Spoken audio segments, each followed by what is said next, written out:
बिल्लाहिमिनश्शैतानिर्रजीम बिस्मिल्लाहिर्रहमानिर्रहीम। हम अज़ादारान शोहदाए करबला जब करबला के शहीदों की याद में मातम करते हैं और उन पे होने वाले बहीमाना जुल्म के ख़िलाफ़ गलियों और सड़कों पे एहतजाज करते हैं तो मुनकरीन मातम कहते हैं कि पीटना बिद्दत है, मातम करना बिद्दत है।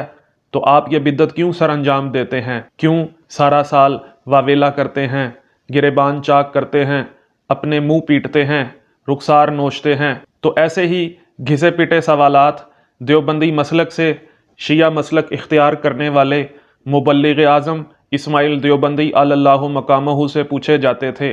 तो इस्माइल देवबंदी से जब सवाल किया गया कि मातम का जिक्र कुरान की किस आयत में है, तो इस्माइल देवबंदी अल्लाहु मकामहू ने जवाब दिया कि मातम का जिक्र नमाज तरावीह बा जमात से अगली और अस्सलातु खैरुन मिनन नौम से पिछली आयत में है।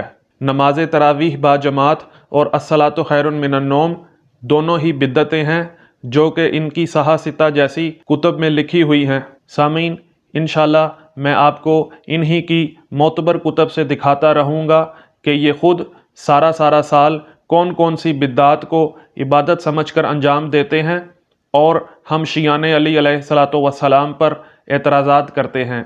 आज मैं आपको सही बुखारी जिल्द सोम बाब नमाज तरावीह का बयान हदीस 2010 और सफ़ा नंबर 240 से एक रवायत पेश करने लगा हूँ। इसमें लिखा है कि अब्दुर्रहमान बिन अब्दुल कारी से रवायत है कि उन्होंने बयान किया कि मैं उमर बिन ख़त्ताब के साथ रमज़ान की एक रात मस्जिद में गया। सब लोग मुतफर्रिक और मुंतशिर थे। कोई अकेला नमाज पढ़ रहा था और कुछ किसी के पीछे खड़े हुए थे। इस पर उमर ने फरमाया कि मेरा ख्याल है कि अगर मैं तमाम लोगों को एक कारी के पीछे जमा कर दूं तो ज़्यादा अच्छा होगा। चुनाचा आपने यही ठान कर अबी बिन काब को उनका इमाम बना दिया। फिर एक रात जो मैं उनके साथ निकला तो देखा कि लोग अपने इमाम के पीछे नमाज तरावीह पढ़ रहे हैं। हज़रत उमर ने फरमाया ये नया तरीका बेहतर और मुनासिब है। तो सामीन, ये मैंने अरबी इबारत को हाईलाइट किया हुआ है। इसमें लिखा है कि काला उमरा नेमुल बिद्दत हाज़े ही, कि ये एक अच्छी बिद्दत है, यानी उन्होंने इकरार कर लिया कि ये एक बिद्दत है।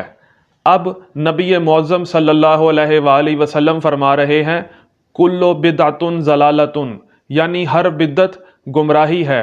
बिद्दत तो बिद्दत होती है, चाहे अच्छी हो या बुरी। अगर एक शख्स रहबानियत इख्तियार कर ले, यानी तारिकुल लज़्ज़ात हो जाए, यानी साइनिक हो जाए, यानी अल्लाह की हलाल करदा चीज़ों को अपने ऊपर हराम कर ले, अपनी ज़ौजा से दूर हो जाए, अल्लाह की तय्यब व ताहिर चीज़ों को खाना छोड़ दे इस नीयत से कि वो अल्लाह की इबादत करेगा, तो क्या उसको इसका सवाब होगा? नहीं, बल्कि अल्लाह ने रहबानियत इख्तियार करने से मना फरमाया है। और सामीन, जितने भी लोग बिद्दत करते हैं वो नेकी समझ कर ही करते हैं, लेकिन वो अपने तई तो नेकी कर रहे हैं, लेकिन नबी के नज़दीक वो गुमराह हैं। और सामीन, अगर कोई शख्स किसी का माल चोरी कर ले और बाद में उस माल से किसी गरीब की शादी कर दे इस नीयत पर कि उसको सवाब होगा, तो क्या ये उसके लिए बाइसे सवाब होगा? बिल्कुल नहीं। सामीन, इंशाल्लाह आपको अगली वीडियोज़ में नमाज तरावीह बा जमात की बिद्दत मज़ीद गैर शिया कुतुब से दिखाता रहूँगा।